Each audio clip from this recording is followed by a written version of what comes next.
দক্ষিণেশ্বরের ভোগ প্রসাদ কিভাবে? 9টার সময় থেকে দক্ষিণেশ্বরের মেন মন্দিরের ভেতরে ঢুকে গিয়ে তোমরা যদি মায়ের মূর্তিকে নিজের মুখের সামনে রাখো, তোমার ডান হাতের একটা ছোট্ট কাউন্টার আছে, সেখানে 9টা থেকে ভোগ প্রসাদের কুপন দেওয়া হয়। 100 টাকা প্রতি ব্যক্তি, আর 300টাই কিন্তু কুপন দেওয়া হয়। তোমরা যদি চাও ওখান থেকে ভোগ প্রসাদ বাড়ি নিয়ে আসবে, তাহলে কিন্তু কন্টেনার তোমাদের সাথে নিয়ে যেতে হবে। এটা করো কন্টেনারগুলো যেন এয়ার টাইট হয়, কারণ 2-3টে জিনিস খুব লিকুইড দেয়, যেগুলো রাস্তায় নিয়ে আসতে গেলে পড়ে যেতে পারে। 9টার সময় কুপন কাটার পর মন্দির থেকে যদি বেরিয়েও যাও, পরে কিন্তু আবার বিশাল লম্বা লাইন দিয়ে তোমাদের মন্দিরে ঢুকতে হয় না। ওই কুপনটা দেখালে তোমাদের আলাদা করে এন্ট্রি করতে দিয়ে দেবে। ভোগ খাওয়ানো শুরু হয় দুপুর 1টা থেকে। এখানে আমি একটা জিনিস বলবো, ম্যানেজমেন্টকে তাড়াহুড়োটা একটু বেশি। যেমন ওখানে বসার পর থেকে ব্যাক টু ব্যাক এত তাড়াতাড়ি সব খাবারগুলো দিতে থাকে, আমার ক্ষেত্রেও অনেকটা কষ্টকর হয়ে যাচ্ছিল। এখানে যারা ভোগ বিতরণ করছে তাদের মধ্যে সব কিছু তাড়াহুড়ো করে একটা মিটিয়ে দিয়ে জায়গাটাকে বন্ধ করা, এর প্রবণতাটা আমি বেশি দেখলাম। মন্দিরের ট্রাস্টি বোর্ডকে বলবো, এই জায়গাটা এতগুলো আইটেম 15 মিনিটের মধ্যে খাওয়া সম্ভব নয়। একটাই যখন ব্যাচ খাওয়ানো হয়, আমি বলবো আধা ঘন্টা 45 মিনিট সময়টা দেওয়ার জন্য। কিন্তু কোন ট্রাস্টি বোর্ড? 10-11 বছর আগে এই মন্দির চত্বরে গুন্ডে মুভির গান শুটিং হয়েছিল, যেটা কিন্তু দেখার পর আমারও মনে আঘাত লেগেছিল, অনেক লোকের মনে আঘাত লেগেছিল।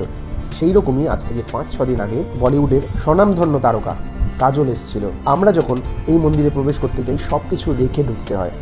তার সাথে পুরো মিডিয়া ঢুকেছিল, ক্যামেরা, মোবাইল সব কিছু নিয়ে। মন্দিরের ভেতরে ভক্তের পরিচয় যদি তার পজিশান দেখে হয়, তখনই খারাপ লাগে। রানী রাসমণি, আমাদের ভগবান গদাই রামকৃষ্ণদেব যেভাবে মন্দিরটাকে চেয়েছিল, সেভাবে কি আর চলছে? ট্রাস্টি বোর্ডের কাছে আমার জোর হাত করে এটা জিজ্ঞাসা, এরকম কেন? তিনি সেলিব্রিটি, তিনি দক্ষিণেশ্বরে এসেছেন মুভি প্রমোট করতে, অবশ্যই দর্শন করবে, কিন্তু একজন ভক্ত হয়ে কেন, একজন সেলিব্রিটি হয়ে কেন? এই কোশ্চেনের উত্তর চাওয়াটা আমার ভুল হলো না ঠিক আমি জানি না, অনেক কাছের মন্দির তো, তাই মন থেকে কথাগুলো বেরোলো। তোমরা 9টার সময় ভোগ প্রসাদের কুপন কেটে 1টার সময় ভোগ প্রসাদ দেয়, ততক্ষণ মন্দিরে যদি পুজো হয়ে যায়, সব কিছু হয়ে যায়, তারপর তোমরা মন্দির থেকে বেরিয়ে আদ্যাপীঠ ঘুরে আসতে পারো।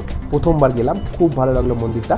সেখানেও কিন্তু ভোগ দেয়। তোমরা মনে করো দক্ষিণেশ্বরে ভোগ পেলে না, আদ্যাপীঠ চলে যাও। 300 জনের এই সিলিংটা নেই, 80 টাকা মাথা পিছু, এবং 7 বছরের নিচ্ছে কিন্তু 40 টাকা হাফ। এখানে অনেকজনকে বসিয়ে ভোগ খাওয়ানো হয়, এবং দুটো জায়গাতে, দক্ষিণেশ্বর এবং আদ্যাপীঠ, দুই জায়গাতেই চেয়ার টেবিল খুব সুন্দরভাবে বসিয়ে খাওয়ানো হয়। আজকে এইটুকুই বলার ছিল। যাওয়ার আগে প্রথমবার দক্ষিণেশ্বরে ভোগ খেলাম তো, জিনিসগুলো জানা ছিল না, তাই অনেক কিছু জিনিস জানলাম, তোমাদের সাথে শেয়ার করলাম। যদি ইনফরমেশনটা তোমাদের ভালো লেগে থাকে, শেয়ার করো, সাবস্ক্রাইব করো।